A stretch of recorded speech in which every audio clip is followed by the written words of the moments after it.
Several tech companies have been accused of aiding foreign governments who are attempting to stifle dissent in the countries. This is awful. This is the worst. I mean, this is the worst I think I could say. Twitter, you take the story. Twitter. Yeah, a Twitter employee who left back in 2015, but for several years had been working, being bribed essentially by the Saudi Arabian government because they had come and done a tour of Twitter headquarters. They met this guy and they worked out an agreement with him through emails and secret phone calls for him to provide information on political dissidents. Anyone criticizing Saudi Arabia, this guy who worked at Twitter, he has dual U.S. and Lebanese citizenship.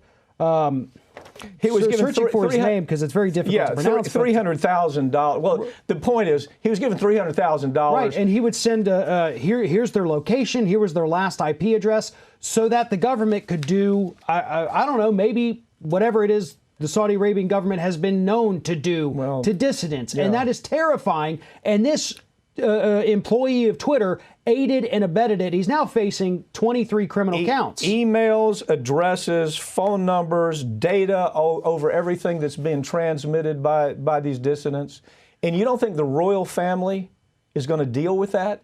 You know, Twitter cannot sit back and say it's okay. Right. This is one hell of a lawsuit, and somebody needs to pull that trigger, because this, matter of fact, the Yahoo case is another example. Yahoo's the same thing. Yahoo, a friend of mine's actually handled that case, a guy named Mark Lanier, very good trial lawyer, and he's going to bust them up. Talk about his story. Yeah, this one, it's very similar. You had survivors of the Tiananmen Square massacre who had been criticizing the Chinese government outside of the country. Yahoo comes in and says, hey, China, we want to be allowed in your country. You don't allow us right now. So what if we give you the names of dissidents? What if we tell you where these people are in exchange for being allowed to operate in China? China says, okay, that's a great idea. Yahoo starts feeding them all of this information about these dissidents. This one in particular, he was rounded up, driven 50 hours. Black site. Deprived of sleep, torture, all kinds of horrendous actions because Yahoo made it happen. Yeah, well, there's no question. Yahoo actually had a deal. What they were trying to do is expand. It's all about money, Farron. It's all about money. We'll help you, China, if you will help us expand. We'll help you, China, if you will do A, B, and C. There's an arm's-length transaction, and the folks, the leadership, the very top, the owners, the CEOs of Yahoo said, this, we're going to allow it to happen. This guy spends 2 years in prison. He gets out of prison. They arrest him again. They burn his house down. They threaten his family. They take a couple of them off and threaten them. This guy's brought a lawsuit. I just can't wait to see the result. Bodily, you know, he has a loss of bodily functions. He has disfigurement. The damages are huge in this case. And I don't, you know what? I know the players involved here. I know Mark very well. He tries cases with me.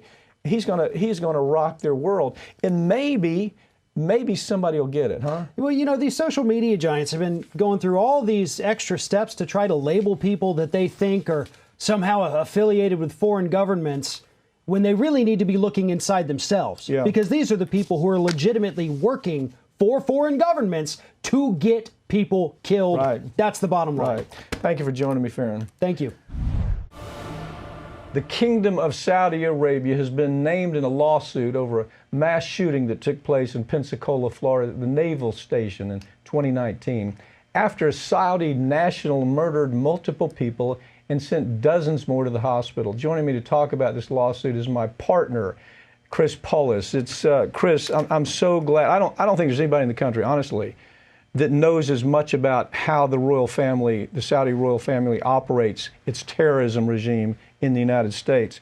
So start by telling us tell us about the day that the shooting took place in the Navy base. On December 6, 2019, Second Lieutenant Al-Shamrani of the Royal Saudi Air Force entered a secure military Navy installation at NAS Pensacola.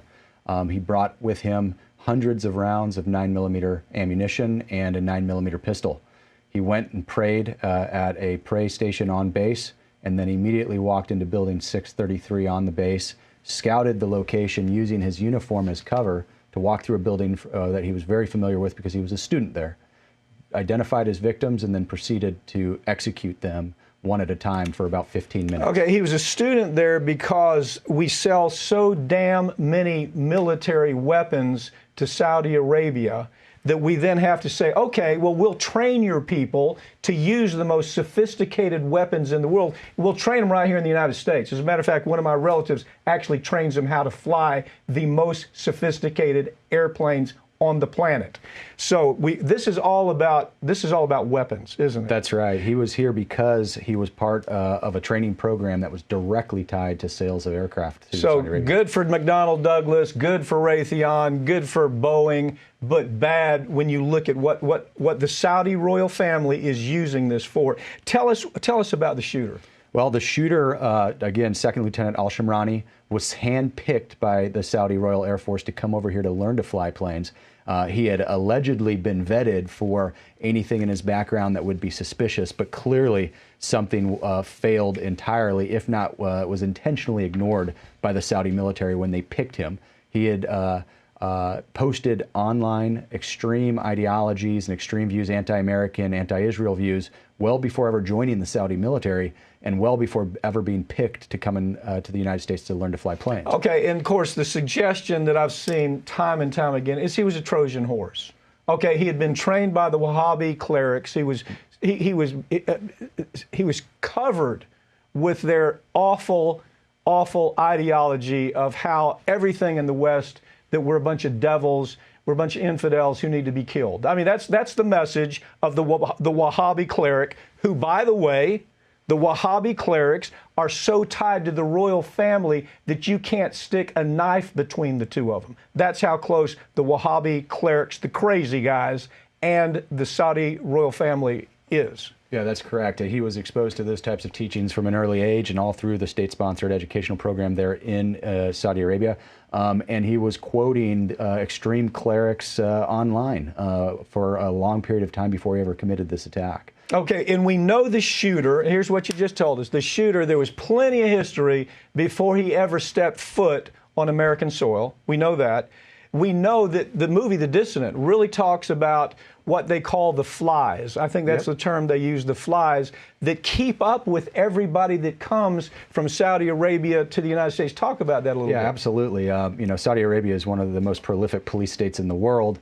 They track all of their citizens abroad. They use technology to track their cell phones, and we knew they were employing this type of technology on all of their citizens' cell phones in the United States, including Lieutenant Al-Shamrani at the time, that he was acting very suspicious. He actually went AWOL. He took leave unapproved, went to New York in the weeks before the attack over Thanksgiving weekend, and paid homage to the 9/11 terrorist attacks by visiting the memorial site there with fellow soldiers that should have reported that behavior. Yeah, and the fellow soldiers thing, I still don't think has ferreted itself out on the base. Yeah. The fact that this wasn't just one guy. There's a bigger problem than this. And unfortunately, the weapons industry has such a strong thumb, heavy thumb, over the Pentagon that we're allowing these folks to stay, and we shouldn't. You know, it's just a matter of time before they're flying all these jets against us, before they're using this weaponry against us or Israel. It's just a matter of time.